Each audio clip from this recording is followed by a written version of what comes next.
Bago ang lahat, unahin muna natin ang balita. Sa mga nakaraang araw, lumabas sa ilang NBA insiders na interesado ang Golden State Warriors kay Anthony Davis.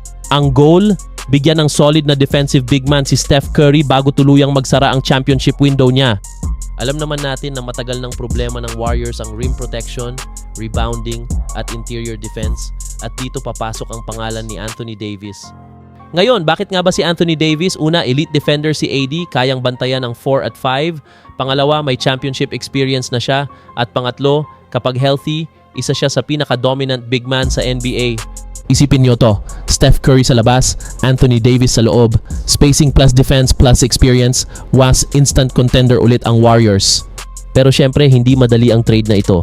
Ang posibleng ialok ng Warriors, Jonathan Kuminga, Moses Moody, draft picks. Pero ang tanong, papayag ba ang kabilang team na bitawan si Anthony Davis kapalit nito?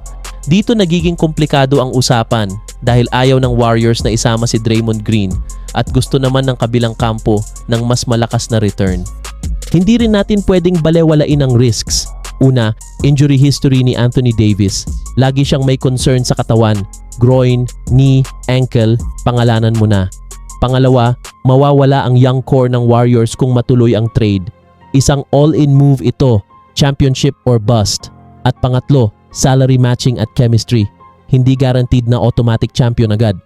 Sa personal kong opinion, kung healthy si Anthony Davis at hindi masyadong malaki ang isusuko ng Warriors, worth it ang risk. Dahil aminin natin, hindi na sapat si Steph Curry mag-isa.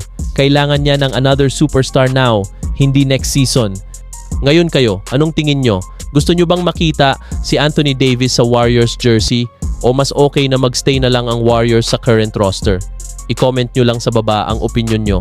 At kung gusto nyo ng daily NBA trade news at rumors, huwag kalimutan mag-like, mag-subscribe at i-hit ang notification bell. Peace out!